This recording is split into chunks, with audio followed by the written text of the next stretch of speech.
All right, with the quorum present, we'll go ahead and get started with the meeting. Welcome, everybody, and Happy New Year. Happy New Year.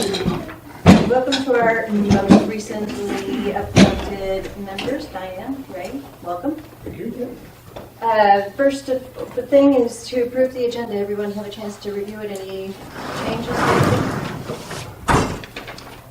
We're good? Motion to approve? So moved. Second. I'm assuming everybody says aye on that one? All right, the second. Tom, thank you for the minutes for the December meeting. Motion to approve the minutes? So moved. So moved. Second? Second. We're moving along. All in favor? Aye. The chorus has spoken. Great. All right. Number 4 on the agenda, comments. The only comment that I have is just to make you all aware that I have been asked to do a progress report for our committee to the POA board meeting next week, and I will be doing that. So I will circulate what I have in terms of what I was going to talk about, and if you have any comments, please let me know so I can include those. Board liaison, Buddy. Well, the only thing I'd add to that is that, as you know, we're late getting this report in front of the board due to several different reasons, and I would recommend that as many of this committee as could be at that board meeting. I know we have a couple of you that can't, but the rest of us, any of you can, just for moral support. Okay? That's all I got right now. Okay. Then staff liaison, Stephanie. Nikki, I'm just going to use my time to talk about the implementation. So I don't have anything to do on that. Okay, good. All right. Then moving on to old business. Well, that would be you. There I am. And here I am. So staff continues to work on this, and I appreciate all your patience because I know I keep coming back and saying we're working on it. We really are working on it. Ask Renee, she can back me up. We've had several meetings. It's a little bit clunkier, our process this first time in the review. We've modified the document, or I think to modify it even further to make sure the board understands and can clearly see the old from the new and how we're making our changes. And so staff is committed to getting me all of their changes back by 1st of next week. I will get it out again and have some preliminary numbers for you, Nikki, for your report. Mm-hmm. But we'll get you guys an email out early next week, and then you can distribute that and have everybody start to look at it. Perfect. Thank you. And then we're working on a staff evergreen calendar, just to make sure that we stay on task with what needs to be done each month throughout the year in order to provide the information needed to the board. And among those are when we begin our review process of the implementation tables, when we make our edits, when we hand them over to you guys, when they go to the board for adoption, how they work through the whole process, and then are being used in a strategic way as we walk through the next 3 to 5 years. Okay. When you say evergreen calendar, is that a specific tool or? It's a term that I've just recently been introduced to, but my understanding is it's a perpetual kind of calendar that just it's not by date but by month. It's just these are the things that happen in January in order to keep so that February happens. It just keeps you on track. Okay. For big items, not minutia kind of stuff, but big. Okay. Yeah. Like when do we start budget review? When does the board adopt the budget? When does staff have to have their work done in order for the board to be able to review and that sort of thing. Okay. All right. Any other questions other than mine for Stephanie or Buddy? Okay. Any subcommittee reports? Anybody has been to their? I have a question. Yeah. I need to know the status of the recommendations that we submitted when Keith was still chair. I don't know where those are, and the summary of findings, I don't know where that is either. Okay, so the recommendations was we did that under, was that the last meeting that Keith was chair? Or was that the first one that I don't remember the timing. That was the last one when Keith was chair, I believe. Okay, let me check with Keith because I don't remember what happened. But normally that would be forwarding it on to the liaison who would then give it to whoever it needs to be gotten to. But I don't know what the status is. Do you know? Did Keith give it to you? Mm-hmm. Yeah, it's been forwarded to staff. And Jamie's got all of that. Okay. Okay, good, all right, good question. Any others? Just let me make one comment, and Stephanie can probably expand on it, but I understand that our new little development here is completely cleared. Everything's The set and Diego ready. project? Yeah. Yeah, we've actually had some really pretty fantastic news, kind of a further commitment from our builder. So Ciega is for sure well underway. The infrastructure is mostly in place other than the paving of the road. So water, sewer, electric is all there. And the road paving should happen within the next couple weeks, I believe. As soon as the weather clears. Yeah, the board approved the expenditure, and our builder went ahead and paid for all of the permits for that entire subdivision at once, which was awesome. Because really, what we anticipated in our pro forma being like a 3-year process to get, as development occurred, as houses were being started, he would pull those permits incrementally throughout that duration. But he went ahead and did it all up front, which basically paid for the project already. It's more than paid for. 20 permits. Yeah, so it's fantastic, actually. 20 new homes. 20 new homes. Do you kind of see the fact that he paid for them all up front as kind of an indication, his optimism on the success of it? Absolutely. He's completely committed to it. He's, and knowing that there's no refunds on that, we talked about that. This is not something you can come back later and say, I want my money back. And he's like, this is happening. I'm moving as soon as the road's in. We're going to get started. Probably 3 homes right off the bat. And we are extremely proud of that and happy that he demonstrated his commitment. Yeah. It also helps him, Pam, with his subs. He indicates, because and sometimes that's not easy to plan for. If they finish a project one day, that sub can move right next door and on down the lots. So he can keep his subs working. Yeah. So it's all good? It's really good. Yeah, really good news. That's really good news. Any other comments or questions for Stephanie? Buddy? Okay, good. And let's see, so no other subcommittee reports? Recreation Committee's first meeting is on Monday. Okay, I'm there for that. great. Now, with the changes in the subcommittee liaisons, we need to communicate that to anyone, to you? Yeah. I'll Go send ahead you an and send me an updated list. update, and I'll make sure Better that send us all of this. Yeah. Okay, I will update everybody. Make that happen for me. And since we won't get together before then, one additional thing, getting off topic a little bit, but our 50th anniversary kickoff is January 28th. So make sure everybody's aware of that date and mark your calendars to show up for that. What's going to happen on At the January? Coronado Center. At the Coronado Center at 3 o'clock. Right. And I believe, is it Remax that has sponsored the wine and cheese for that? I believe that's correct. So thank you, Remax, for sponsoring the wine and cheese that'll be part of that. So it's a party. It's a party. We're celebrating 50. All year long. That's right. Okay, the other thing that we had introduced last time was we had started walking through a draft of, we know we're going to have to revise the CMP documentation at some point along the way, and that process of how that looks. I'm assuming that you all had a chance to take a look at it. Did you have any comments, questions, suggestions on how we could possibly tweak that? Look pretty thorough to me. Okay.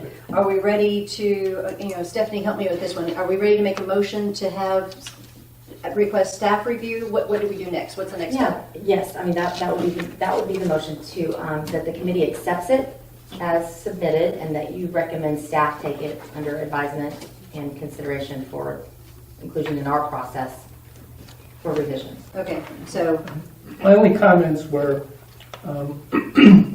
it looked like the process aimed at what I would call, quote, serious, unquote, updates, as opposed to things that may be more of a routine nature, like we're going to have to change the implementation tables probably, fairly regularly. annually. And there were things that were more maybe definitional. I mean, one of the things that I looked at said, there's no mention of this group, the advisory committee, being in the CMP document. So that's, that's pretty cut and dry kind of stuff. And there are other cut and dry kind of stuff. Yeah. Probably should be in there. This process should not apply to things that are more routine in nature. That's what I was thinking anyway. Okay.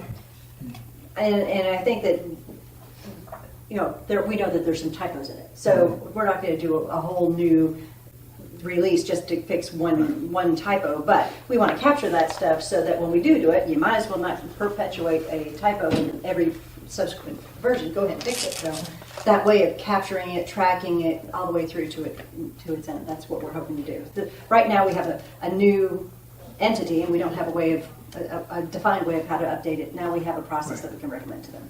I think one of the things in the conversation with Leslie is that, while the O&M tables will update annually, the implementation tables will update annually, and this is a good way to track because recommendations for change are going to come all the time, or you're going to get those throughout the year, but probably an actual revision to the plan would only happen every few years, right? Maybe every 3 to 5 years, something like that. So we would be gathering all of the information that we want to do, but we'll be doing one big revision every so many years. And this is our first step at it. And I mean, once staff takes a look at it, they may poke holes at it and say, well, this isn't going to work, or this type of thing, or whatever. So it would be nice to get that kind of feedback. All right, then do I hear a motion? And what would that motion be?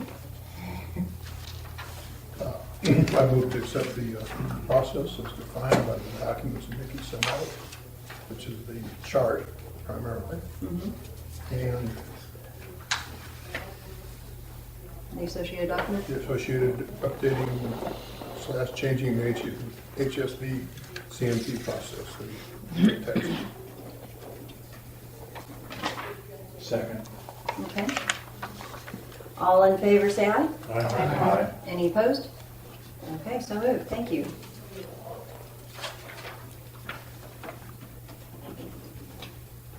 So we'll get that to you, Stephanie, and let you do your magic with it. Okay, next item. Tom, you're up.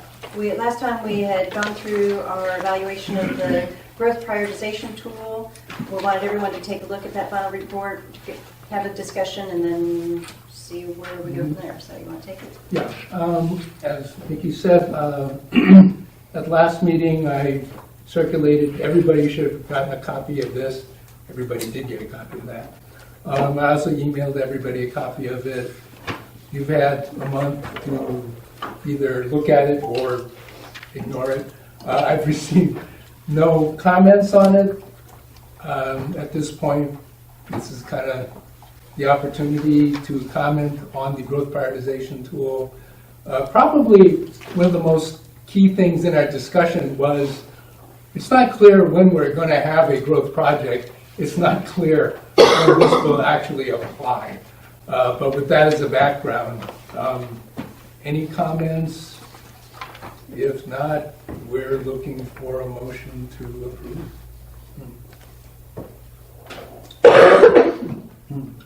Comments?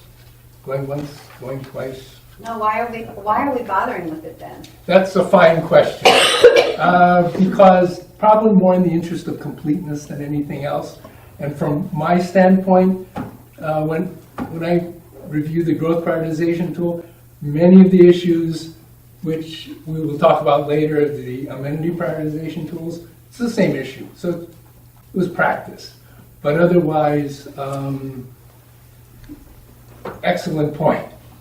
And I think Stephanie kind of said the same thing, which was it's just not a priority at this point in time to really do a thorough review of the group prioritization tool. I think the same argument still exists, though, that if you have good tools to support decision-making, you improve your ability to make good decisions. And as this is one of the tools that's called out in the CMP, Yeah, don't misunderstand. I definitely believe in the tool. I just, Right. as far as like the tools that Yes. we're using, Right. it's not one of the ones that we're using most. Right, it's a timing Amenity issue. would be maybe a higher. Yeah, the substance of it, it's worthwhile talking about it. It's just the timing is at this point premature.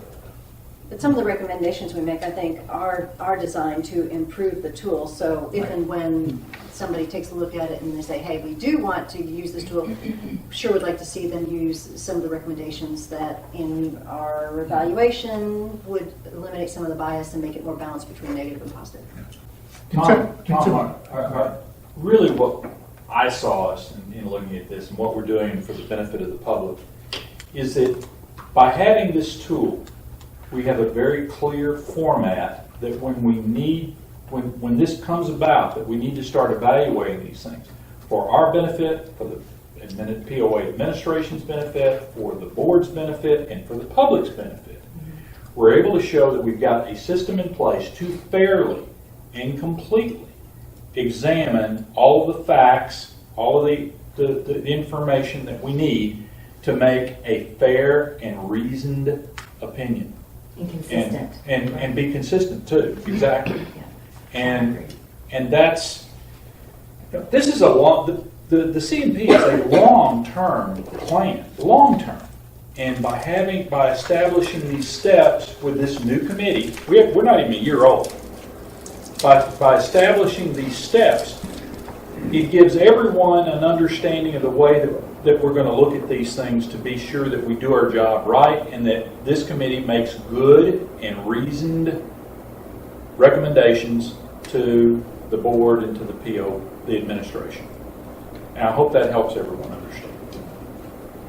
In terms of deja vu, the amenity prioritization tool is also on today's agenda. We're going to be going over the same issues. So, Tom should be commended for the work he's done. I appreciate Ray's help on Yeah, and Nikki. great too. Yeah. It's a team effort. Everything's a team effort. All right, so do we have a Looking for a motion? motion? Yeah. Look- Motion to accept. Motion to accept? Okay. Do we have a second? Second. We have a second. All in favor? Aye. All opposed? Okay, it passes.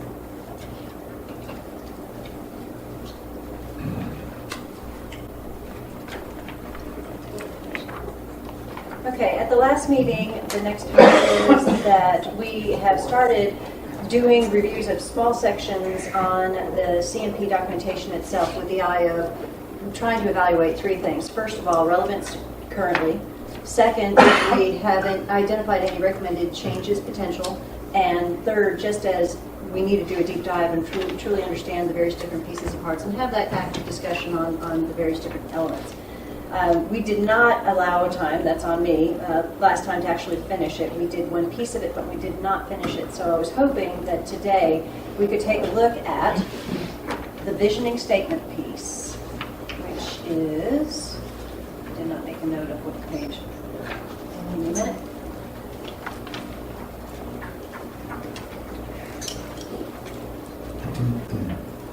There it is. The visioning statements as they are written on page 16 and 17. And then there's a mapping chart that's on page 18 and 19. These are things that we did not have a chance to cover. Do you need a copy of the book over there? I can share with him. I got off in that one. That's fine. Nikki, you can go to the website and pull it up if you want, since you're on the computer. I Don't have to, may, but- I may actually have a copy of it on mine, but I can put it up there as well. Thank you for reminding me. I think I have a copy of it. Yeah, section 1, I think. Page 16. Here, let me give you this back.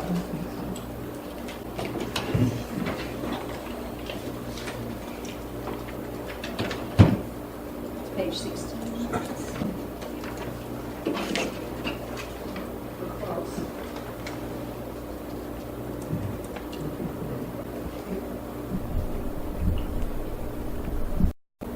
Page 16 of the PDF file is not necessary. Ah, there it is.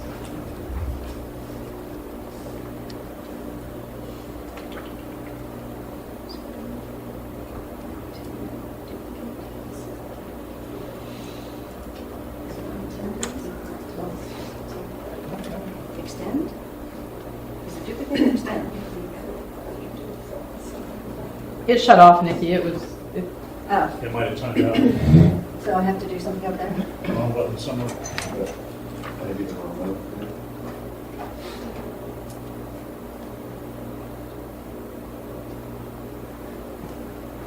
Spend a lot of time. On that issue with the remote. There. Very good. Okay. All right, so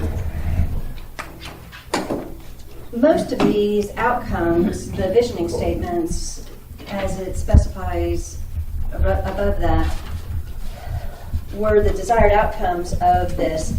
And as I read through it, they're pretty generic. I guess my discussion point would be, now that we're 2 years later on this, does this still, are these 18 the ones that the board and staff still want to do? Are any, have you taken a look at these from a board and a staff point of view to see whether or not we need to update any of these? Are they still relevant?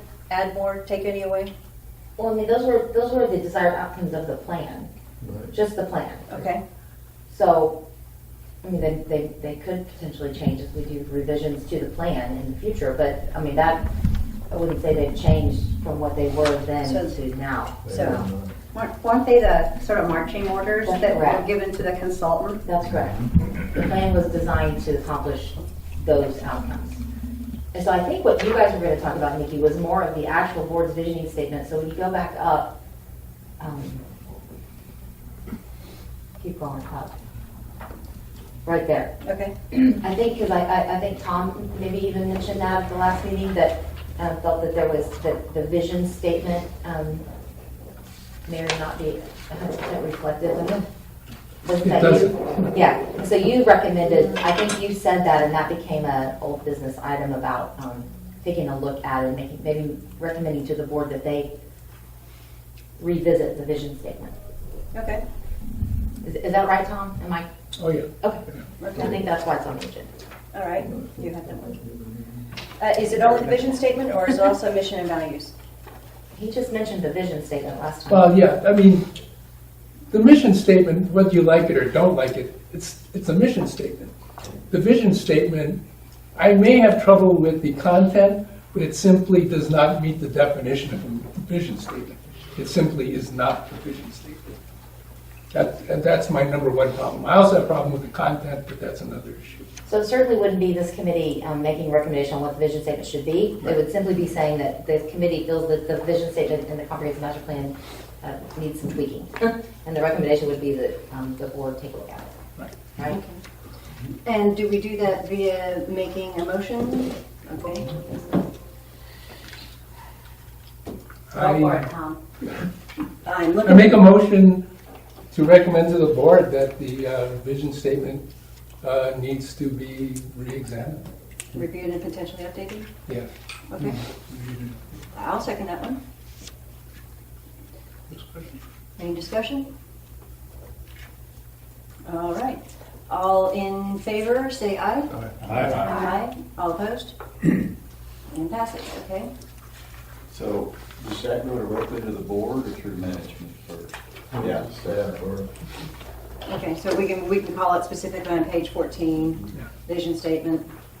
I'll draft at least the Okay, reasons why I make Okay. that statement. all right.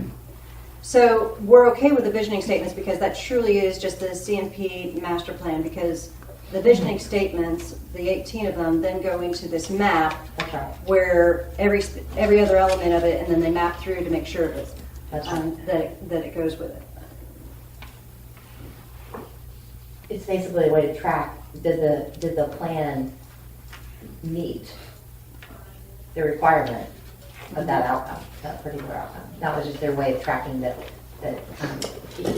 each of those 18 items can tie back to some portion of the plan. Okay. And each item, I'm trying to make sure that there's a check mark in each line. I'm seeing this one under 4 prototypical units, but I don't know if it was on the previous page. Yes, they did have check marks on that, so it's carryover one page to the next. Okay. So is there anything else on that? Because I think that was pretty much the section that we decided to cover, and we didn't have a chance to finish it. last time. In summary, what this does is help clarify what the committee's supposed to do. What our target is, yeah. Yeah, our targets, yeah. Gets everybody, administration, board, all of us on the same page. Helps us do our job better. And again, these are just outcomes, they're not prioritized, so that's up to us to decide what the priority would be. And some of them are going to happen early, later, not at all. Again, it's just their recommendation, so we'll have to work it through. Any other comments, discussion on that? Okay. Wow, we're moving fast. Okay, this is good. Normally I would have a break now. Does anybody need a break? Because this is our official Why are you 5 minutes. looking at me? Because you're our partner in crime. 3-liter water bottle. If we don't need it, then I'm okay moving forward. Is that okay with y'all? Okay. Then on to the new business. Item number 12. Again, we're going to try to take pieces of this all the way through, so I asked Murray if he would be willing to lead us through a discussion on transportation. So let me get that up. I'm supposed to take one past one off.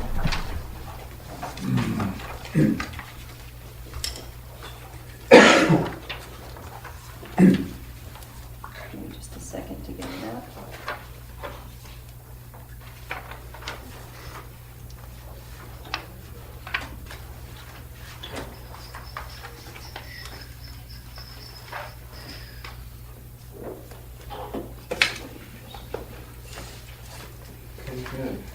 I'd just like Stephanie to notice the use of the 50th anniversary. I noticed it immediately. Do you want a brownie point for that one? You did get us a credit, that's great. That's called. I noticed the colors in this logo even match what you're wearing. Is that on purpose? The entire year, you'll see me nothing but gold brown.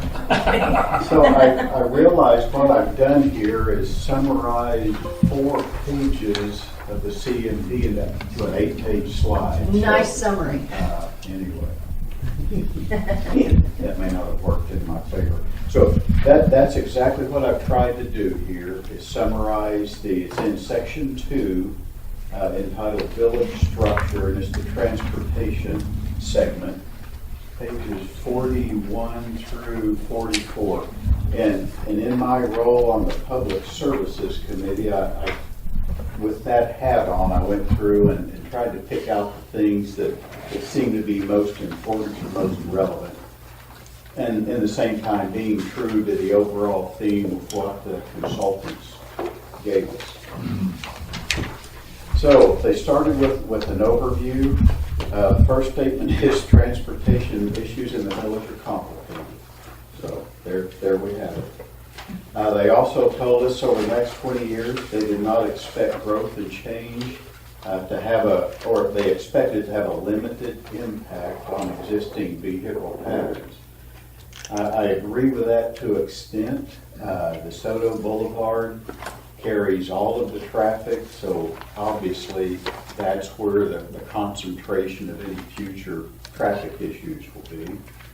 They also noted kind of the obvious at the west gate, with increasing traffic coming into that gate, stacking may be an issue, and turning onto, especially left turns onto DeSoto Boulevard will be an increasing problem, just because of the higher density of traffic on DeSoto in the future.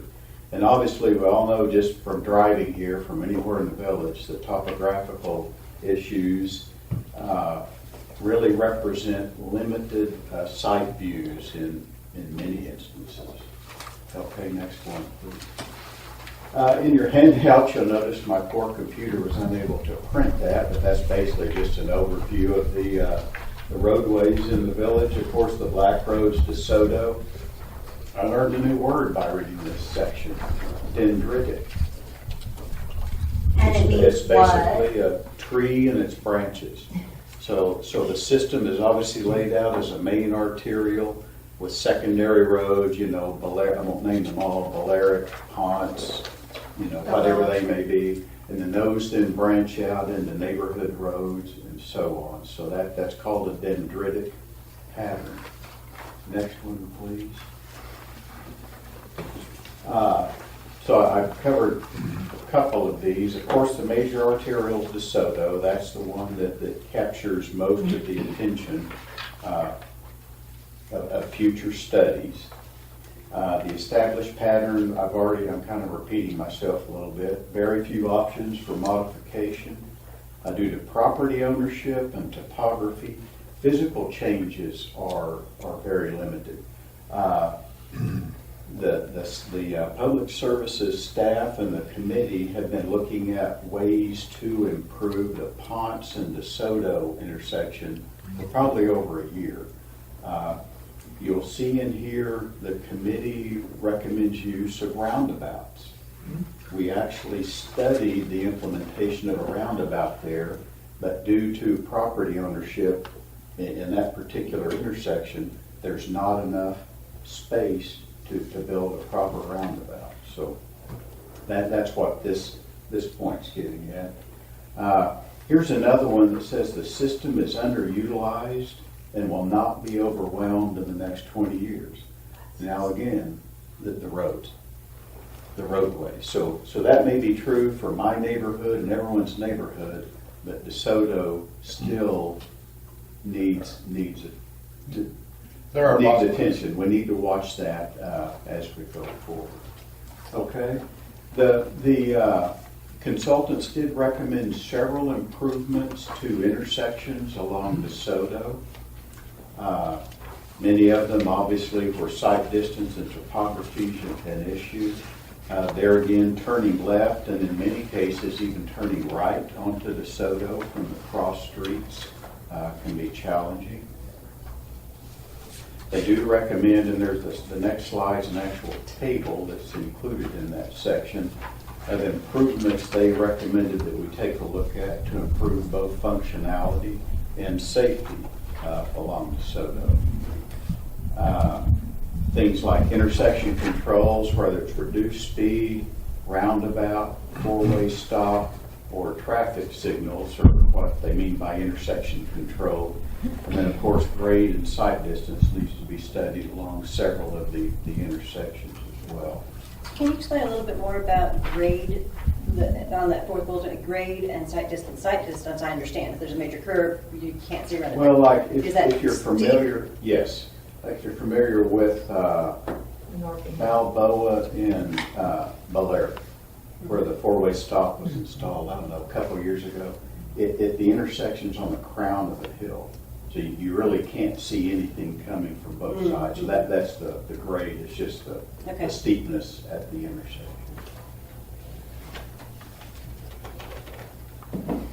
Okay, so here is the actual table where the consultants recommended that we take a look at these intersections. Just counting them real quickly, you'll see there are a total of 16. And what do we have? 13 miles, 14 miles from West Gate to East Gate. So that's almost 1 mile. Yes, almost all of them. Within there, you'll see that they considered or suggested 5 four-way stops. I'm not saying that those aren't warranted, but I don't think the consultants went to the effort. I know they didn't have traffic engineers on staff that did the actual warrant studies that are required by professional traffic engineers. So what the committee has done, we were working on Ponce before this the CMP was put in place. The next our next highest priority intersection to review is Barcelona, and what's the other one? Colella. So those are the ones currently on our list to be studied this year. When I say study, we look at basically traffic volume. We spend the day with either set up a video camera at these intersections or deploy committee members to count cars. So all of the recommendations and the guidelines from the National Transportation Committee are around the volume of traffic and the speed on the cross streets at that intersection. So We look at those details, and that's what our recommendations are based on. Obviously, you lower the speed, higher volume of traffic is allowed. So that's why the recommendation was made and implemented at Ponce to lower the speed limit from 45 to 30. It also increases reaction time and reduces the impact, if there is a collision, reduces the damage and impact of the collision. Okay? Some additional observations included in the CMP. They were very worried about stacking at the west gate. There again, due to geography, that one's going to be difficult to improve. They talked a lot in the CMP about trip capture. And what they were getting at is the more amenities, shopping, food, I don't know, Doctors. pool halls, dance halls, whatever it may be, that are located within the gates, that's fewer trips that we all need to make outside the gate. So that's what they meant by trip capture. They pointed out another one, that driving, especially at night, becomes more challenging as people age. That's, I think, a fairly proven fact. They also recommend alternative transportation options like Uber and Lyft, and maybe shuttle buses.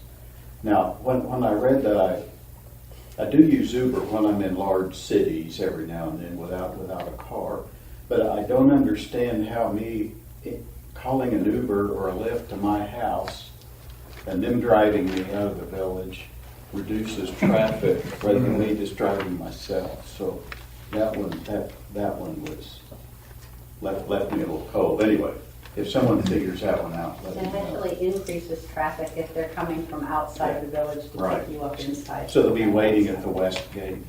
Oh, there you go. I was interpreting this different. I was thinking the alternative transportation options would be along the lines of people without transportation who need it. We don't really have good Right. And that's- alternatives. I think That's that's good. it. It's more that, you're right. If that's it, great. Yeah. Sort of what SCAT provides right now, except Yeah, it's more flexible. Yeah. I'm surprised that SCAT's not mentioned in here. Is it not here then? It's in there somewhere. Is it Is there some, maybe Yeah, that- in other sections, Yeah. probably. Yeah. And then non-vehicular modes of transportation should be considered. Obviously, a big one for us would be golf carts and improving the ability to navigate the village in golf carts.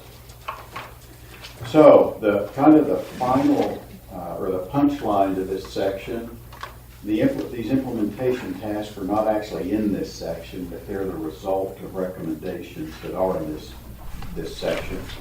So here are the implementation tasks, and these are directly from the CMP, so they're not the revised version, just to kind of give you a flavor of what's in there. And there are a dozen or so of these. Implementing safety measures. A very good example was the double line striping and the reflectors, the length of DeSoto Boulevard. They suggested we consider designating different daytime and nighttime speed limits to improve safety.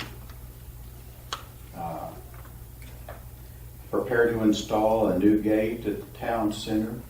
Right here behind me, along Danville Road, was the suggested location of that gate Do you know the reasoning for it? to serve the town center. That's a county road right there. Okay. Danville Road is a county road, so it would just be another, just like there's a gate right at the Danville gate. Yep. Right by Balboa, just be another gate right here. Another access point, basically. One thing we could do, maybe, there's a possibility being considered, is a Balboa gate manned, which would pull traffic off other gates and could bring a lot of people in there. That's not mentioned in here, but it's something we could think about adding. And then things like cataloging road and utility conditions and entering that information into the GIS, that's underway. Quantifying and scheduling maintenance needs. Project Services Committee actually surveys 1/3 of the village roads every year and provides a prioritized list to staff. Study traffic patterns at the gates. Study intersections along DeSoto. As I mentioned, we have 2, possibly 3 that will be conducted this year. Identify problematic streets in GIS. That's kind of redundant from the previous. And I like this one. Fund and correct high priority problematic streets and intersections. So there we go. Okay. How many miles of roads do we have here in the village? 700 and No. something. It's a little less than 500, Well, right at that 500 mark. Well, Maybe something like that. Some are maybe more roads than others, maybe some are just paved. Yeah. unpaved. But That's true, paved, I'm sorry, you're right, paved roads. And so when you say the committee surveys, a third of them, we're looking at 175 miles every year? Ish, if my math is right? I would point out that that's more roads than many counties in Arkansas have. How? The administration's already implemented some of these. I've noticed new speed regulations. Oh, absolutely. Yeah. Especially that one on DeSoto as it comes, was it mile marker 12 or so? And it, you know, we all drive and kind of, we're all thinking about where we're going, we're gonna, you know, this or that, and it's, I like the sign that says, you know, what the speed limit is, and it's got a radar that's telling you, hey, you're a little bit too fast, slow down, you know, we pick that up and it's self-correcting. Kind of refocuses you, right? Exactly. Hey, Rolland, do you think we, in the Governmental Affairs Committee meeting, we had a speaker with a judge, the Saline County judge, and he said Saline County has 700 miles of roads. So that whole county has slightly more than we do. Wow. You know, their lots are a lot bigger, some of them are 100-acre lots, farms. Well, but that roads that we have to maintain it, they have to Right. maintain. That's right. Believe me, they got a lot bigger road budget than we have. I make left-hand turns several times a day from Delana onto DeSoto. Oh, And I find the traffic coming from the gate into isn't a problem for me. There can be a number of cars stacked up, but the street light up above provides a lot of openings for you to make that left-hand turn. The issue is people coming towards the gate. That's a little bit of a blind spot. The speed limit sign slows them down supposedly from 45 to 20, but they don't slow down. And I have yet to see our police officers, their radar folks coming around that corner at 40 miles an hour, because that's the challenge. I could wait a minute or two to get a little opening from the left. Everybody that's coming from the left is under control. They just left the gate. It's the people that are coming from the right that are a challenge for me. and that's one where if all our fellow residents would obey that 20-mile-an-hour speed limit, your issues would be significantly reduced. That Absolutely. 20-mile-an-hour speed limit marker, Mhm. it It's a tiny one. well, and it's just as you're coming over the hill, so Right. it barely gives you enough time to slow down and you're already there. Might be a nice So spot for So a flash. if we they need to move it back. If we move it, we'll slow down. Yeah, maybe. Sorry, You know, Hey, I come out of I- West Salina too, and so if you could move it way back, and I'd be happy. It's interesting. We'll take a look Yeah. at that location. This is news to me, and I would venture to say I bet it's news to a lot of folks that we weren't thinking about people. I mean, I've never considered that there's a problem with left-hand turners there. I thought they wanted to, reducing the speed because they didn't want somebody to step out of the guard booth or something. There was some because to line of protect sight. that intersection. Yeah, Yeah. but if there was a way we could educate people, hey, listen, there's reason Like for I why said, we you do can imagine these. that intersection, you're sitting there waiting to turn left, there's the hill that goes up, the road disappears up the hill and to the right, and then you've got that billboard with Right. all of the village club signs on it, so you don't have a chance of seeing anything Yeah. around that hill. I saw that radar sign that you were talking about on this end that flashes when you're going too fast. I don't know how expensive they are, but maybe something like that would. And those do, I mean, I live near that intersection, so I go through there quite a bit. That seems to be working very well, that immediate feedback. And somebody changed the signs during the holidays. They said, you know, Merry Merry Christmas, Christmas or and then whatever. Happy New Year, which draws your eyes to it even more. Could I offer that? So one of the takeaways I think that we need to be clear and understanding on this transportation section is that it's trying to tell us about how, I mean, it ties to all the other elements of the plan as well, right? So when we talk about suspension strategies and things, I mean, what the consultants were very clear about is that because we have a dendritic pattern that's not easily modified, right? We have what we have. Our roads are what our roads are. And so our 2,500 new rooftop goal is a goal that keeps us within a manageable traffic pattern for our dendritic pattern. Should you go much above that without focusing our attention on the suspension strategies and being careful that we don't overbuild or build out, because we can't, our road structure won't support 34,000 households. Will not do it. So the worst thing we could do would be to not have a vision for the future, to say, let's build out, you know, let's not focus on where we can suspend properties when we, you know, where it makes sense, eliminate some of our liabilities in road maintenance and resurfacing and all of that stuff, and not build ourselves into a community that has congestion and traffic and, you know, a nightmare of navigation. So I just wanted to bring that up, that it kind of ties to lots of other elements. It's forward-looking. It's very forward-looking, very forward-looking. And That's what that's right. May I ask a question? Murray, a number of people approach me and don't like the 30-mile speed limit, would prefer a four-way stop. Is this one of the stages that you go through with the traffic controls? This is first step, and then Exactly. there's not Yeah, the not first- enough first traffic step- to support a four-way stop, you're saying, according to the guidelines? According to the national guidelines, which are adopted by the state of Arkansas and in most states, which the village aligns ourselves with, the traffic count was not enough to warrant four-way stop. So the first step is slow the traffic down. As the volume continues to increase, you leave the speed limit as it is and put four-way stop at that intersection. We'll obviously take away probably the lighted signs and manage the introduction of the four-way stop very well, just as the staff did with Balboa. And this is all common sense safety. This is all about safety. It is even more than common sense. It's based on many years of engineering study. Well, I meant that way. Right. Yeah, I mean, my point. Engineering common sense. My point was, we just aren't doing this off the top of our head. Right. It's being traffic engineered and it's following well-known. Yeah, I have a couple of guidelines. very good guys on the committee, as well as good guys on staff who know these rules and guidelines and are very passionate about making sure we take a look and implement them.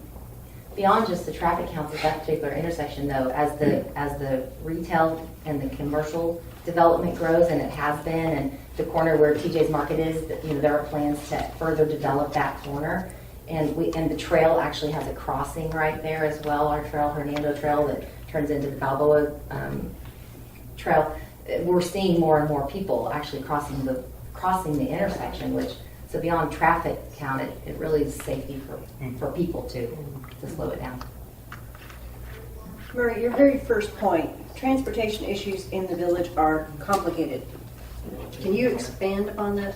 Well, first of all, that's not my point. Okay. Well, I know it's that, but you had the experience. Well, hopefully the rest of the discussion pointed out why it's complicated. Basically, topography, and just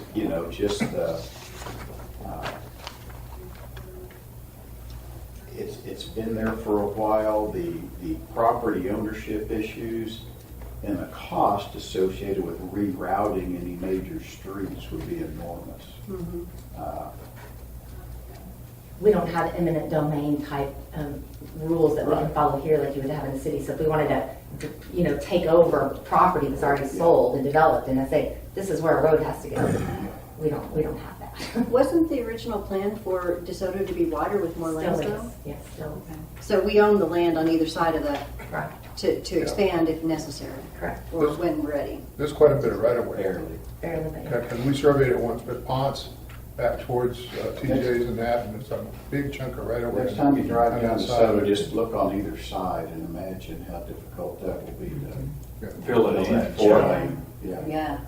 The other And thing, it can be done, but All it takes is money. the other thing that when you give drivers a wider road, they tend to speed more. our attorney said that. I could- No, I'm not our attorney. I'm not our attorney. The attorney. For the record. And attorney, right? And attorney. Yeah, but no opinions rendered. But it's Okay, any other questions, comments for Murray? Good job. Good job. Thanks. Appreciate that. Okay, good It's job. good for learning dendritic. Yeah, we have our word for the day, right? Stephanie already knew it. I did, Oh, Stephanie. because I've read the plan. That's why. Have your notes on that. Wow. That would be why. Do you want to practice one? Just write what you want me to. I want you to, you Okay. got the, I've been you voted. got all the other news. I don't have them right in front of me, but can do it. Okay, so the next item on the agenda is the SWOT analysis. Yes. Actually, I have it on my phone, don't I? Okay, we have been working towards doing this SWOT analysis, and it is one of those topics that, you know, the topic was, what would it, economic growth, specifically residential economic growth, 2,500, like, is that right? The 2,500 rooftops, adding 2,500 rooftops. What are the strengths, the weaknesses, the opportunities, and threats? I think we're doing a good job on the strengths. That list was pretty long in terms of, how's that one? I haven't converted this yet. In terms of what we can do, and I think that list is fairly complete. And the weaknesses is not as long as we could be, but I think that we have a good start on that. Where we still think in committee, I would like your feedback on that. Since we spent majority of the time working through the strengths and weaknesses, do we need some more time to work on the opportunities and threats before we're ready to kind of compile that? Or do you I'm feel comfortable with you're it. fairly comfortable with the opportunities and the threats piece of it? Okay, so I will take it as an action item to draft that up so that we have one paper copy of it and review it to see if there's any other tweaks that we want, make sure the wording is correct. Can we add one thing to it as we're ready to present it or do whatever? Could we add an introduction on why the focus on the 2,500 rooftops and what that will mean to the village, why it's important? Okay, As could you one help of me our draft that education little items? intro? Can you help me draft that intro paragraph? Sure. You're a writer. Smarty. Okay. Because I don't think it's ready for prime time yet, but I think we've got a good start on it. So I think that we could have something by the next meeting in order to do that. All right, and then from that, I made a note that we need to separate the concept of doing economic growth residential versus economic growth commercial. And there was some thought in terms of maybe we should consider that for our next SWOT. Are y'all thinking that would be a good step for next SWOT? Okay, so I will make the note that could be our next SWOT since we have to do 4 of them this year. That would be a good topic. While I'm looking for brainstorming opportunities here, are there any other SWOTs topics that you would think we should cover this year? We need 4, so 2 more. Could we do one on revenue opportunities, revenue growth for the village? I'm good with that. How about y'all? Yeah. It's going to take some research. Yep. We'll need to find some smart people to come help us. So the plan calls for us to diversify our funding model, right? So maybe that would be the topic of the SWOT, was diversification of our existing funding model. What are the strengths, weaknesses, opportunities, and threats to doing that, to accomplishing that goal? And I think it will help us, maybe through that process, it'll help us identify some of the ways in which we might be able to do it. But we hadn't thought about some of that brainstorm. Could draw on That's resources. what I said, you just said it way better. Oh! We could draw on resources from this new finance committee. I mean, there's one thing they probably ought to be doing is trying to figure out how to get revenue. Well, there might be some ideas from them. Okay. Any other thoughts of where we might want to, that's 3. 1, 2. So we need 1 more for this year. We have months to figure it out. Okay. Noodle that over. If you have a thought, send it to me. Okay. Any other comments on the SWOT analysis at this point? All right. Then, Tom, back to you. Okay? Amenity prioritization, not to be confused with the growth prioritization. Oh, I hope I'm doing this right. Got some handouts.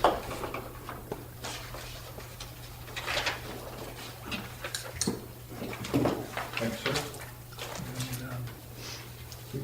I'll keep one, I hope there's enough. In total, there's enough. Whether I handed them out right. That's another issue.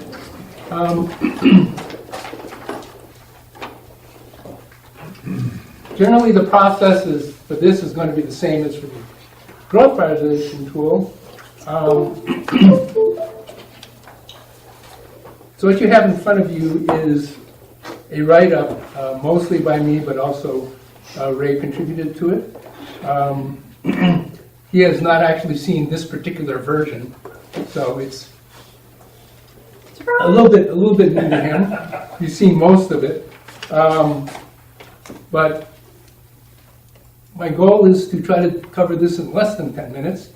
The growth prioritization tool is designed to aid the POA's decision-making process when evaluating where finances are best allocated for directing development or capital outlays for new projects or existing project updates. It has 2 parts, new and upgrades. The tool allows the property owners to evaluate or compare new amenity types, determine which projects are the highest benefit and where funds should be spent.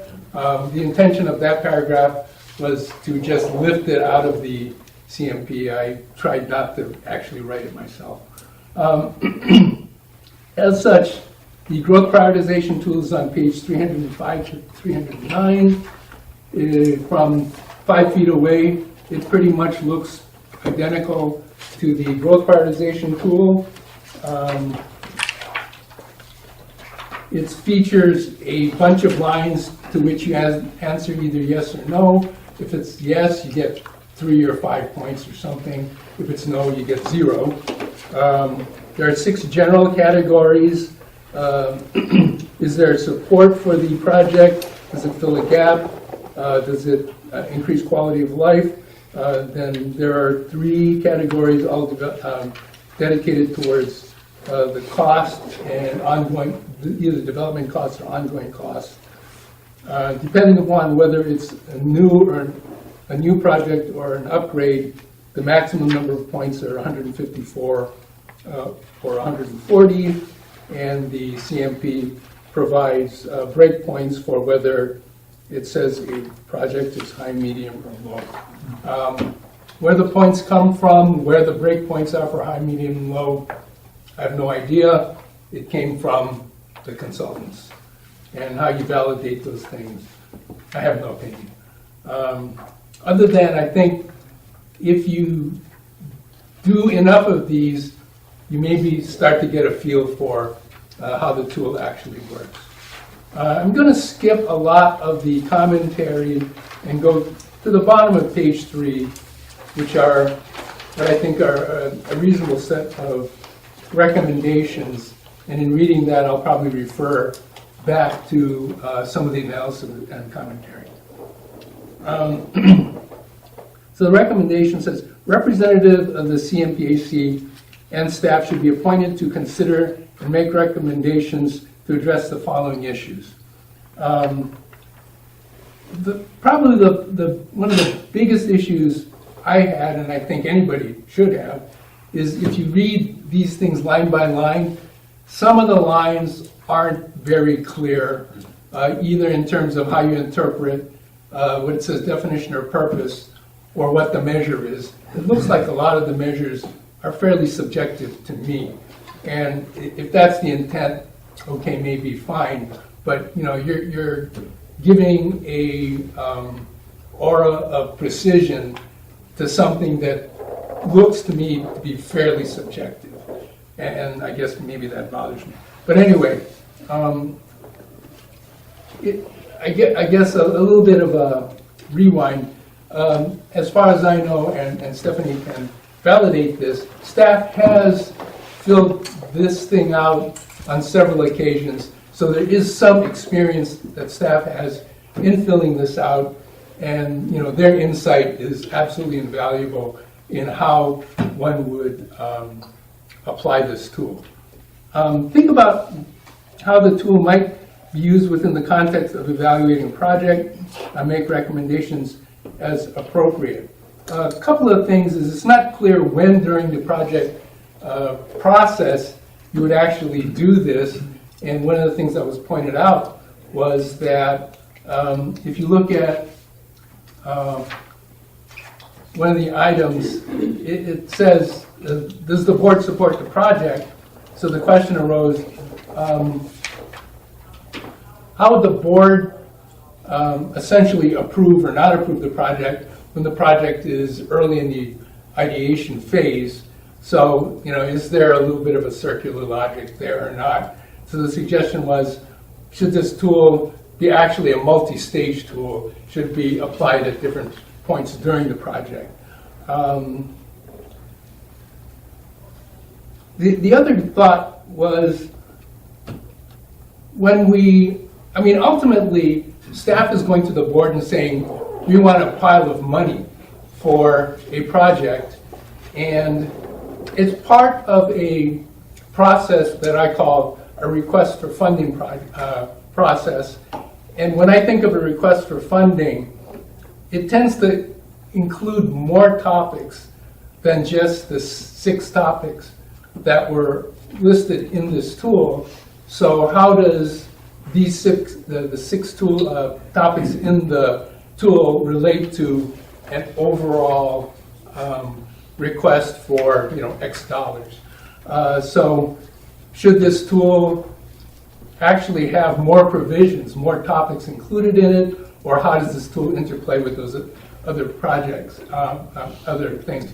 And I'll give you an example. There are lines that kind of intimate toward marketing as a big issue, but is it really, quote, robust in its analysis of marketing needs? And then I go on, if you read my the write-up, there are probably about 6 or 7 different topics that I could come up with the top of my head that says, for a request for funding, here are the things that I think should be considered. And so how does the tool interplay with a fairly complete request for X dollars? Another thing I think that we feel is pretty important is a third-party review. The staff comes up and says, we got 97 points. Well, how did those 97 points come up? And staff did this, and it said, well, shouldn't somebody besides staff look at it and say, okay, 97 is a fairly representative score for that everybody can stand behind, or maybe the range should be 80 to 102 or something like that. So I think a third-party review will be helpful in validating the results. Review all prior amenity prioritization tools. One of the values of this tool is consistency between projects. So if you happen to be looking at 5 projects at one time, you can use this tool and say, well, that one looks like it has the best score, that one looks like it has the worst score, and then make some conclusions with that. Same thing with overtime. If you're using the same process over a period of 4 or 5 years, I think you can learn a lot by looking at, all the projects and saying, can the tool be changed to improve decision making or not? So that's a really condensed version of the recommendations. If you want to probably look at the whys and wherefores and read the whole document. Otherwise, right now you have this in your hand. I'll email everybody a copy of this. I would recommend that everybody at least look at the pages 305, 309, look at the tool itself, get some kind of a feel for it. Please comment to me and Ray if you have any comments, and next month we can then discuss further if necessary. Let me expand just a little bit on your comments if we can.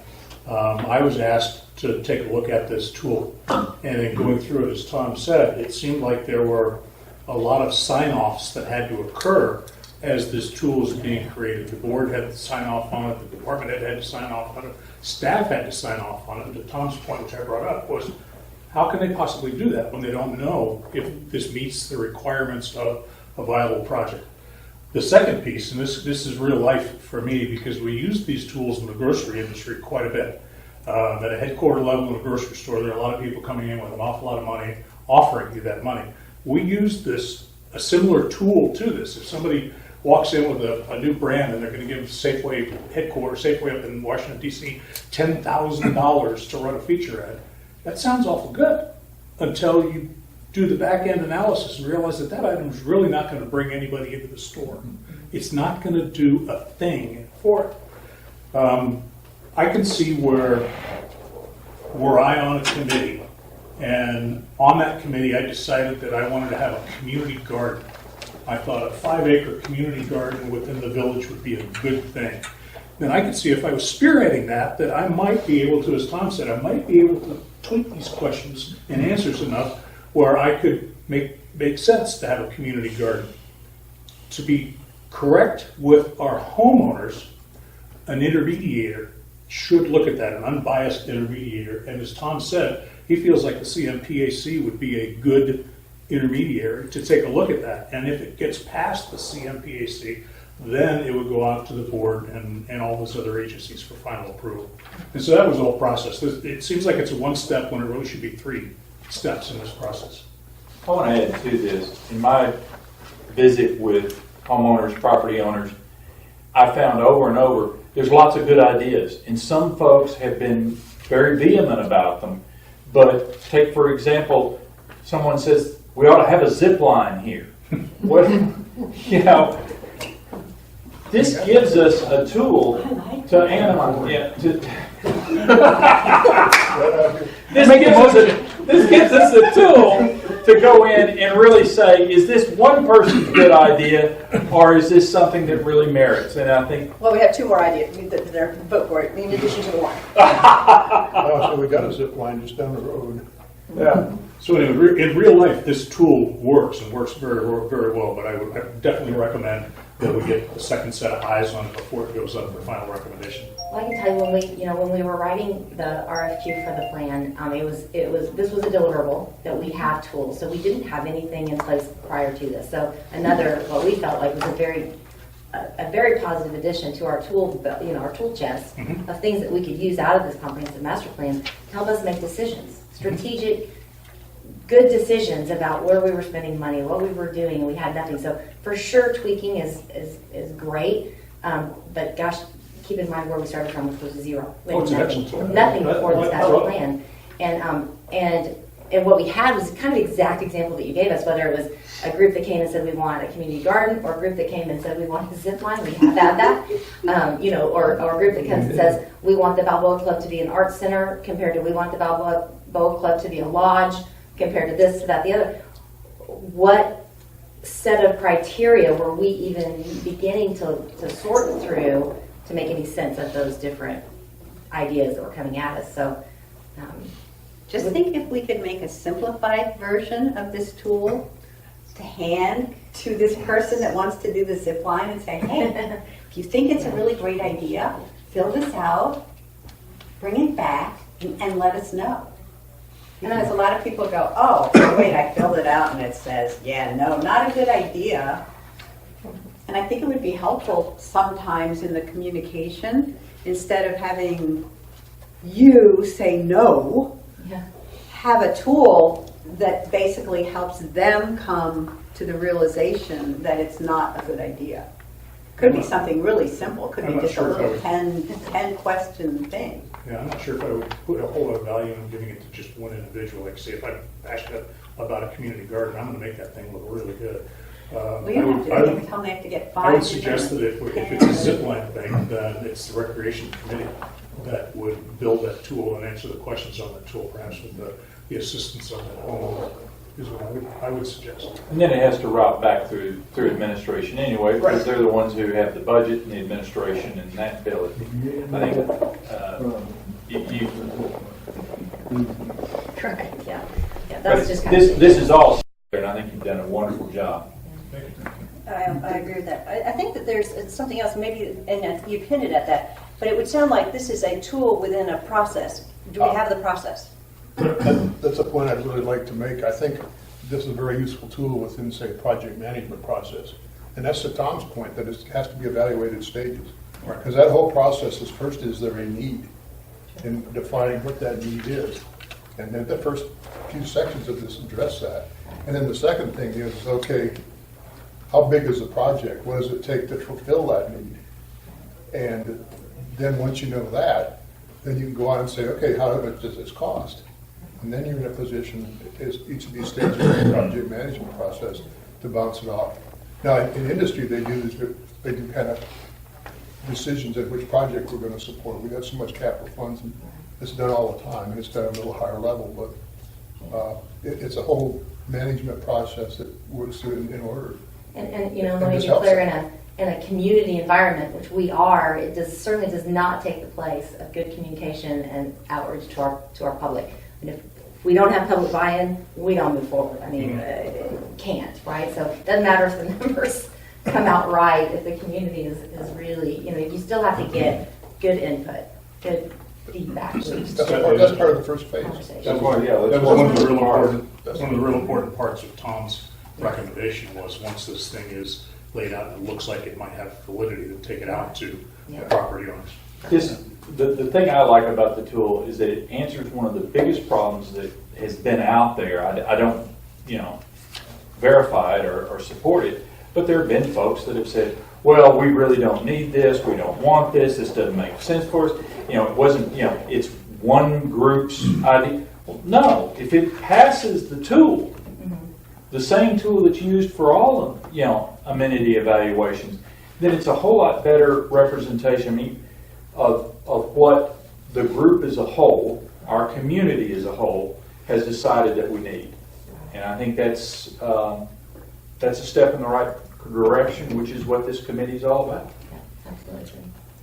I probably want to make one more point, and this is real life stuff. The current really huge issue is Balboa, whether it be the golf course, which, we probably need to do it. It's just a matter of what and how much. But the Balboa Club is a real, stinker. We have, two somewhat diametrically opposed possibilities, which is tear down and replace versus renovate, and they both have serious implications. I don't know what this tool's role in decision making for any of those options are, or whether we're able to come up with a really good process before the board or staff feels that we really need to press the decision. But whenever I look at this tool, those issues always enter into my evaluation, because you don't have to hypothecate anything. It's real life stuff we're talking about, and it's big money, it's big dollars. So, You said we've used it on occasions, and that is one of them. So this most recent recommendation to the board this last year. We used the tool for that internally, more of a staff function at that time. So I like what you said, process and how and where and when and who weighs in. I think is an important component of how effective the tool will be in the decision making. And then we present to the public, right? So that the public, that this wasn't just somebody's, oh, I think this is a great idea. It shows that there's been real work on evaluating of all the various, reasons, not to mention just finance or property owners. But I think, earlier in the process, we need to get some input from the public. Yeah. At the, is this a good idea stage? It Is might there a be just demand an for interesting this? exercise for this group, even in a work session environment, is to, as a test, really take a Balboa Club. Just pick an example and actually do it as a group, run through the tool. There you go. See how it ranks for you, and just a test run, not with anyone. Well, it is a good test because something's got to happen there. Yeah. There And is something has to happen. It'll probably prompt the questions like, is this the best way to word it, or have we missed something that we wish we would have asked in the process of trying to decide? What the process is. Yeah. Well, the tool, like the CMP itself, is going to be adjusted over time. Okay. Nikki, would you like to see Tom and I try and lay out that process and bring it to the committee the next meeting? Does the process already exist? Not in a. I think that'd be great. Let them write that. Yes, I would love to see that. And we're using it internally to say that we have project sheets and project our own little systems, but and that is certainly something that's required before we're able to submit a project to the next step, is that we fill it out. But I think it'd be good to see what you guys came up with. And an impartial group is looking at it afterwards, the ones that you fill them out. Well, that's what I'm saying. Go ahead. Okay. Yeah, let's write out what your recommendations would be on how we would actually use it. It might be interesting to have them write up one and then bring yours and see where they're meshing and see where they diverge. I would add to that, is this a good place where we would invite public comment so that it could help us? Is this something the road we want to go down to? Do a focus section, is that what you're thinking? Or? Yeah, I'm thinking, that to where, we are probably the best homeowner representative body that's, this is what we're charged with doing, to come here and tell us. I'm open to that. What do y'all think? Sure. Okay. Since this is the one, you want to kind of spearhead that and work, and I'm not sure how we'll figure it out to see if we're going to have an open session and invite people to come in and participate and help out. In one of these meetings, sure. You want to do it in one of our meetings? Yeah. Okay. Tom's already there. We can put it on the agenda. We represent the people. We represent. Yes, we do. Okay. All right. I do have the action item. So we're nearly done with our agenda. The next thing is number 15, final committee comments. Anybody have some other things they want to talk about? Sure. I'll start with you, Ray. New guy. Brand new guy. Nope. Nope. Okay. Empty head. That's fine. I think this is fine, thank you. All right. Tom? Nope. Nope. No Marie? comment. Pam? Pass? Pass? Liaisons? Pass. Pass? Good? All right, well, that's good to know. And then as far as a review of the action items, we only had a couple then that I think, and part of it is around the FAQs, the frequently asked questions. We're evaluating taking a different approach and just wording into the content, but it has identified that one of the things that we need to do is, if you go to the website under Vision, and then underneath the Vision tab is the Comprehensive Master Plan, that is all outdated information. So I think one of the action items that we have identified moving forward is, that's our page as far as I'm concerned. We need to work on updating the content. We have buy-in from staff that we do it, they just need us to provide the content. So Pam has volunteered to help me come up with the content. No, actually, not help me. But that is a Diane and Pam thing, right? Yeah. So y'all going to take it? We were voluntold. You volunteer, you voluntold, one of the two. And we thank you. Yes, we do. So I think that's going to be helpful, getting that. That's one piece of the website that really needs to be helpful. All right. Open for guest comment. Anybody? Yes. Can you please identify yourself? Yeah, Chuck Elmore. Hi, Chuck. I don't think we heard an answer to the question Pam asked on the status of the marketing committee's summary finding report. Summary of findings, we discussed that at the last meeting, and where we had left it at that point was that there was some resistance, and I said, resubmit it to me. I have not seen the resubmission. So is there, whose ballpoint? Is that in my court or is that in your court? I didn't get that, so it was my error. Okay, To my court. all right. Okay, I will get it to you all right. again. Thank you. Any others? Yes. Melinda Alvord. Yes. On the Ciega project and the 20 permits that were pulled, which I have to assume was done just before the deadline when the new permit fees went into effect, so that probably motivated Brandon a lot. It helped, it didn't hurt. Right. But does that actually mean he's gonna start building out all 20 homes? He'll do them, he won't start 20 new homes at once. Are the permits, aren't there time triggers in the permits? Only once they hit the ACC agenda. Oh, so there's a little technical buying some time on advance buying the permit, because I would have, I assume he didn't have plans to actually submit to the He ACC. does have some plans, yeah, he does have 4 plans, although, but he won't submit the specific plan for the specific lot until he's ready. And that's when the time. That's correct. So he could have those 20 permits sitting out there for a long time? Well, not, Unbuilt, I mean. they could sit out there for a bit, for sure, 18 months or so. I mean, 18 to 24 months they could, but they would have before. The beauty is we just have the money up front. Yeah, but we got the money, so. Well, right. yeah, I'm Yeah. not arguing that. Yeah. I got another question on you were talking early on in the meeting about updating things in the CMP. Those of us who have our own copies, will we be provided with those updates? It'll all be digital at some point. We will probably How do never we do know when any. to go and look Oh, you'll for know. a digital update? Oh, it'll definitely be communicated to the public. When there's a new version, it's going to be voted on by the board. It'll be, I mean, you'll know. Right. You'll Be know. more action. Because we probably will never do a big reprint. It's just expensive. Well, at the Again. point when you do any, you've got to digitally update it anyway on That's the correct. website. It's a governing document. That's after correct. all, so It'll be will have to have it'll be very it public updated. when that. As when long it as is I don't have to go through page by page by page to figure out, oh, okay, there's a change. Yeah. Okay. Well, one of the things that we had talked about in the last meeting was version control, having some way of tracking. Exactly. This was in the previous, this is the change in this one, so that there would be some kind of cheat sheet associated with the differences. Exactly. And last quick question, you were talking about the criteria for determining when a four-way stop is warranted at an intersection. Right. Did Balboa and Balearic actually meet that criteria?